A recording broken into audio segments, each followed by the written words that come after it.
한국 인천공항의 출국장에서 외국인 부부가 말싸움을 벌이고 있습니다. 아이와 같이 있었던 이 부부는 웬만하면 참아보려고 했지만 남편은 이내 화가 폭발하여 자신도 모르게 아내에게 쏘아붙이는데요. 아내는 웬만하면 아이를 봐서라도 공항에서 싸우지는 말자고 남편을 타일렀고 남편은 이내 말없이 먼저 앞장서서 걷고 있습니다.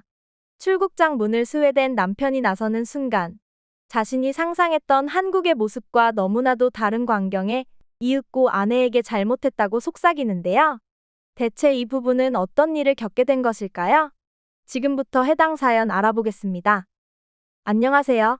저는 스웨덴에서 살고 있는 평범한 주부인 네르손이라고 합니다. 제 아들을 낳고 나서부터 심각해진 건망증으로 인해 저는 살면서 여러 번 피해를 입기도 했어요. 가스불을 켜놓고 외출을 하는 건 기본이었고 심지어 자동차 안에 아이를 두고 마트에 혼자 다녀온 적도 있었습니다. 저는 그 사실을 경찰에 전화를 받고서야 알았어요. 집에 와서는 당연히 남편에게 많이 혼나기도 했습니다.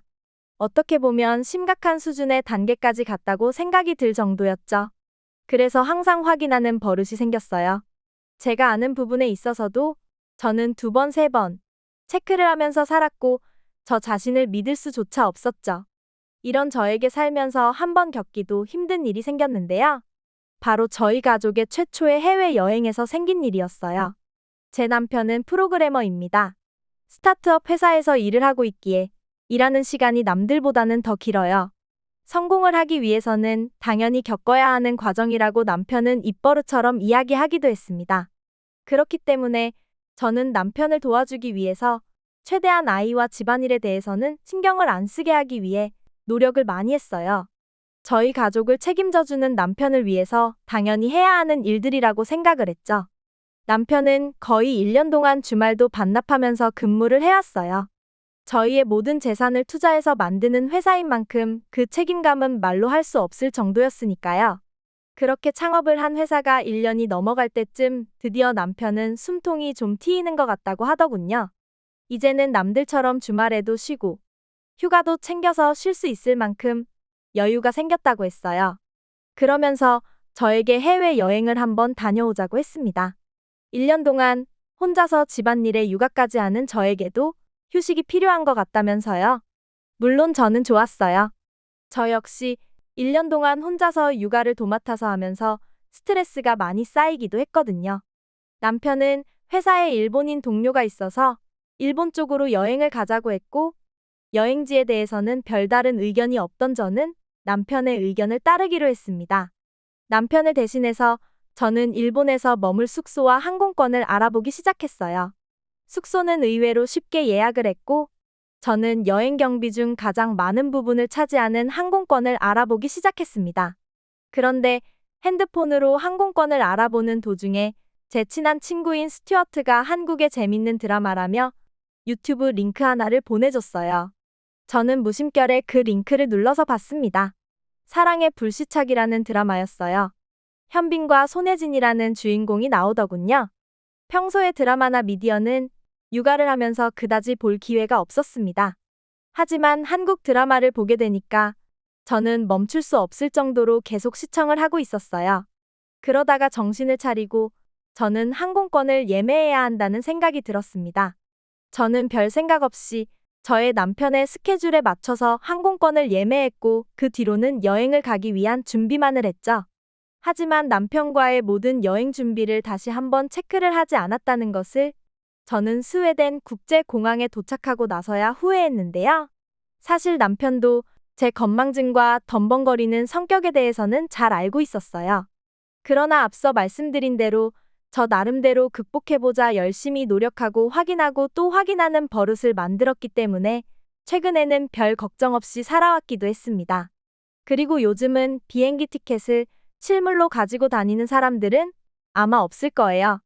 거의 대부분 이메일로 티켓을 받아보기 때문에 비행기표를 예약하고 나서는 자신이 예약한 내용을 볼 일은 사실상 체크인할 때뿐이죠. 저희 가족은 차례가 되어 체크인을 진행했고 발권을 도와주는 항공사 직원이 주는 티켓을 보게 되었을 때 경악을 하고야 말았습니다. 바로 여행의 목적지가 한국이었던 것이었어요. 저는 다시 한번 확인을 부탁했습니다. 제가 예약한 티켓이 맞는 게 확실하냐고 물어봤어요. 저는 항공사 직원에게 확인을 부탁하던 도중 갑자기 제 등 뒤가 서늘해지는 게 느껴졌어요. 바로 저 자신이 한국행 비행기표를 끄는 것이 기억이 났기 때문인데요. 친구가 알려준 사랑의 불시착 드라마를 재밌게 보던 저는 한국이라는 나라가 제 머릿속에 각인이 되었고, 저도 모르게 일본 대신 한국 비행기표를 검색하게 되었다는 걸 기억했습니다. 너무나도 놀랐어요. 이건 건망증 수준이 아니라 기억을 조작하는 단계까지 이르렀다는 뜻이기도 하니까요. 저는 어떻게 이런 일이 저에게 생길 수가 있는지 두렵기도 했습니다. 남편은 불안에 떨던 저를 보며 일단 안심을 시켰어요. 그리고 발권된 비행기 티켓을 가지고 체크인 데스크를 나왔습니다. 남편은 저에게 물어보지도 않았습니다. 화를 낼 만도 했을 텐데 말이죠. 이미 엎질은 물과 같았습니다. 돈은 돈대로 쓴 상태였기에 한국으로 안 갈 수도 없는 노릇이었죠. 저는 일본의 호텔 예약 담당자에게 연락을 해서 일단 호텔을 취소해 달라고 했습니다. 저희가 일본으로 여행을 가려고 했던 시기는 스웨덴에서도 휴가 성수기에 들어가는 시기였기에 일본과 중국, 한국 등 대부분의 아시아의 나라의 비행기표는 당일에 구할 수가 없을 정도였거든요. 차라리 호텔을 취소하고 한국에 도착해서 숙소를 구하는 편이 훨씬 좋은 선택이 되는 것이었죠. 저는 미안한 마음에 남편에게 기어 들어가는 목소리로 말했어요. 한국도 요즘은 일본 못지않게 볼거리가 많고 또한 외국인들도 많이 가고 있다고요. 물론 거짓말이었습니다. 저는 한국에 대해서는 드라마 이외에는 잘 몰랐거든요. 남편은 이미 모든 것을 체념한 듯 저와 아이를 데리고 탑승구 쪽으로 향했습니다. 저에게 화를 낸다고 해서 당장 해결될 일도 아니었기 때문이겠죠. 저와 남편은 각자 알아서 체념한 뒤 비행기에 탑승했고 가는 도중에는 서로 아무 말도 없었어요. 의도하지 않게 저희 가족은 인천공항에서 내리게 되었고 그렇게 한국 여행은 시작이 되었는데요. 인천공항에서 내리니까 저희 말고도 수많은 외국인들이 한국을 방문한 게 보였습니다. 저희가 도착한 나라는 한국인데 아시아계 사람이나 한국인은 많이 보이지 않고 유럽 사람들이 거의 대부분이었어요. 의외였습니다. 그래도 여행지는 일본이 앞서 나갈 거라고 생각했는데 한국 역시 여행하기 좋은 나라인 것 같다는 느낌이 들었죠. 그 느낌은 한국을 여행하는 내내 맞아 떨어졌습니다. 한국에 불시착한 저희 가족의 최대 걱정은 당연히 숙소였어요. 당일에 예약되는 호텔이 있을까 걱정을 했죠. 저는 스웨덴 공항에서부터 인천공항에서 짐을 찾는 동안 한국의 유명 관광지를 알아봤고 주로 외국인은 처음에 왔을 때 서울이라는 수도에서 머문다고 했습니다. 저 역시 서울의 유명한 지역의 호텔에 연락을 했고 다행히도 당일 취소한 여행객으로부터 나온 방이 있다고 하여 저희는 종로에 있는 어느 호텔로 향하게 되었어요.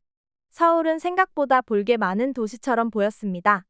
특히 저희가 머물기로 했던 종로 지역에는 명동과 광화문 등 여러 지역에서 계속해서 외국인들을 볼 수 있었어요. 그래서 안심이 되었습니다. 적어도 저희 가족이 온 지역은 생각보다 볼 게 많다는 의미가 되기도 했으니까요. 남편은 걱정이 하나 있었는데요. 같이 일하는 일본인 동료의 조언으로 혹시 몰라서 동전을 많이 바꿔왔다고 했어요. 일본의 결제 시스템은 아직도 아날로그인 경우가 많아서 지폐나 동전 같은 현금을 많이 쓴다고 들었다고 해요. 저와 반대로 준비성이 철저한 남편은 엔화로 동전을 많이도 바꿔왔더군요. 그러나 한국에서는 쓸 수도 없고 짐만 될 뿐이었습니다. 더군다나 저희는 한국을 돌아다니면서 현금을 쓰는 일이 거의 없었어요. 해외 승인이 되는 신용카드 한 장만 있으면 요즘에는 한국의 전통시장에서도 신용카드로 결제가 가능했으니까요. 저희는 아이까지 있는 가족이라서 식당 같은 곳에 가서 나오게 되면 챙겨야 할 것도 많고 신경 써야 할 부분도 있습니다. 그런 복잡한 상황에서 동전까지 챙기면서 계산을 한다고 생각하니까 끔찍했어요. 그런 면에 있어서는 한국에서의 여행이 오히려 다행이라는 생각이 들었습니다. 제가 한국 드라마를 보면서 느꼈던 점은 한국인들은 너무나도 친절하다는 점이었어요. 물론 드라마이니까 그렇다고 생각했지만 실제로 한국을 돌아다니면서 한국인들과 마주치다 보니 확실히 스웨덴이나 다른 유럽인들보다는 훨씬 부드럽고 타인을 배려한다는 점이 느껴졌습니다. 한국어를 전혀 못하는 저희를 배려해서 저희가 만나는 한국인 분들은 거의 대부분 영어로 먼저 말을 걸어주셨어요. 처음에는 정말 놀랐습니다. 오히려 한국을 방문하는 외국인이 한국어를 써야 하는 게 맞는 거죠. 실제로 중국이나 일본 등 다른 나라에서는 본인의 나라 말만 쓰는 경우가 대부분으로 알고 있는데 한국인은 다른 아시아 국가와는 달랐어요. 여행 3일차가 되자 저는 오히려 잘못 온 한국이라는 나라에서 여행을 하는 게 다행이라는 생각이 들었습니다. 하지만 평소에 일본에 가고 싶어 하는 남편의 아쉬움을 달래줄 필요는 있었어요. 그랬기에 저는 한국을 돌아다니는 중에도 틈틈이 일본으로 향하는 항공권을 알아보았고 마침 호텔까지 패키지로 판매를 저렴하게 하는 상품을 보게 되어 지체 없이 바로 예매 버튼을 눌렀습니다. 한국 여행의 끝이 이틀 정도 남았을 때 저는 남편에게 제가 일본으로 향하는 비행기표를 샀다고 고백했습니다. 어떻게 보면 이번 여행은 남편을 위해 온 여행인 부분이 컸는데 아무리 한국에서의 시간이 좋았어도 남편이 평소에 꿈꿔왔던 일본 여행의 소원을 꼭 이루어주고 싶었다고 말했습니다. 남편은 이럴 것까지는 없지만 이곳 한국까지 왔는데 가까운 일본을 거쳐서 가지 않는다면 언제 또다시 아시아에 올 줄 모르는 것이기에 스웨덴으로 돌아가기 전에 일본에 들렸다 가기로 했습니다. 저희 가족은 일본 나리타 공항에 도착했고 일본 역시 한국처럼 저희 가족에게 좋은 기억을 남겨줄 거라는 희망을 가지고 이동 중이었죠. 하지만 어딘가 모르게 일본 공항은 낯설게만 느껴졌어요. 한국 공항에서는 모든 외국인들이 삼삼오오 모여서 이야기도 나누고 좋은 분위기가 느껴졌는데 일본에서는 그런 외국인들을 찾기란 쉽지가 않았죠. 그 당시 날씨가 35도에 육박했기도 했고 일본의 지독한 무더위로 인해 사람들이 지쳐 보이는 것도 있으리라 저는 생각했습니다. 저희 가족은 제가 미리 예약해놓은 호텔로 향했고 짐을 풀고 나서 3박 4일간의 일본 여행을 시작했습니다. 찌는 듯한 일본의 더위는 그야말로 가마솥 무더위였고 남편은 목이 마르다며 버스 정류장에 향하는 도중 물을 마시기 위해 마트에 들리자고 하더군요.